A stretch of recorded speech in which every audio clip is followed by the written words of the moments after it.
Lors d'une perte de poids, faut-il faire des séries plus longues en musculation? J'ai une amie très fit qui m'a encore posé cette question, donc ça prouve bien que c'est un mythe qui a la peau dure. Pourquoi c'est logique sur le papier de faire des séries plus longues? Tout simplement, on fait plus de mouvements, on dépense plus de calories. Et on peut voir fleurir partout sur les réseaux, avec les coachs en salle, des programmes spécialisés pour la perte de gras. En général, c'est des séries plus longues et pourquoi pas des petits circuits. Et sur le papier, c'est très bien. Et si ça vous motive de faire ça, faites-le. Mais déjà, il faut prendre conscience que quand on va mettre par exemple plus lourd du coup pour faire des séries plus courtes, notre corps va devoir mobiliser plus de fibres musculaires et fournir un effort plus important. Donc ouais, avec les séries longues, sur le moment, par exemple si on compare des séries de 8 à des séries de 20, vous allez dépenser un petit peu plus de calories, mais pas tant que ça, parce que le corps, il doit quand même fournir un effort suffisant, hein. Là où la différence va surtout se faire, ça va être au niveau cardiaque. Votre cœur va devoir pomper beaucoup pour envoyer du sang pour soutenir les efforts de plus longue durée,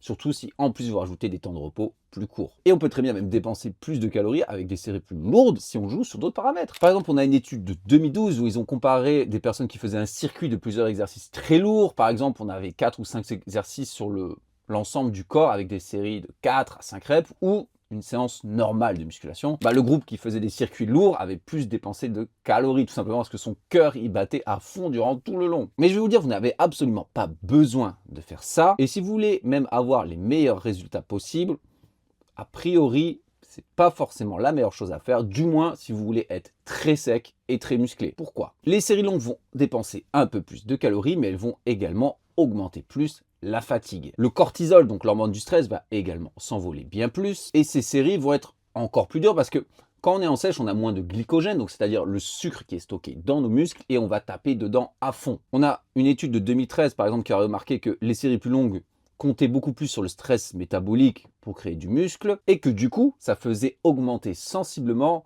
la sensation de difficulté. Vos séances sont plus dures, c'est plus difficile de récupérer, et vu que vous avez plus de cortisol, vous risquez à terme d'avoir un peu moins de testostérone. En temps normal, c'est vraiment pas gênant, mais quand on est en sèche, on a déjà le cortisol qui est élevé vu qu'on mange moins, on a déjà plus de fatigue vu qu'on a moins de calories, et notre récupération est impactée. Donc si on fait un entraînement qui va encore plus creuser dans nos réserves, ça devient de plus en plus difficile de tenir. Du coup, l'avantage sur le moment, le petit avantage de dépenser un peu plus de calories, sur le long terme, sur plusieurs semaines, voire encore pire, plusieurs mois si vous faites une longue sèche, ça vaudra pas du tout le coup. On a une autre étude de 2015 par exemple où ils ont comparé des groupes faisant soit 3 séries de 8 à 12 répétitions, donc le classique, ou 3 séries de 25 à 35 répétitions. Résultat, les deux ont gagné autant de muscles et perdu autant de gras.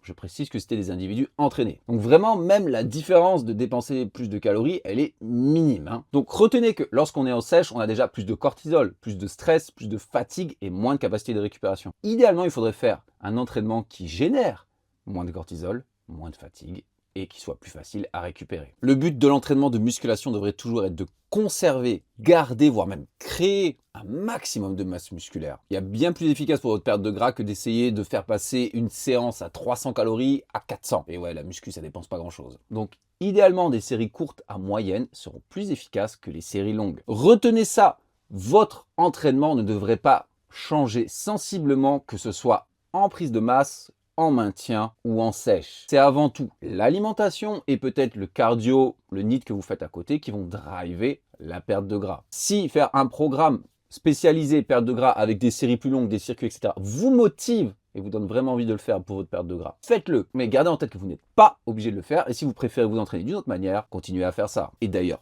personnellement, ce qui je trouve a toujours eu le plus de résultats sur moi en sèche, c'était un PPL bas volume, très haute intensité.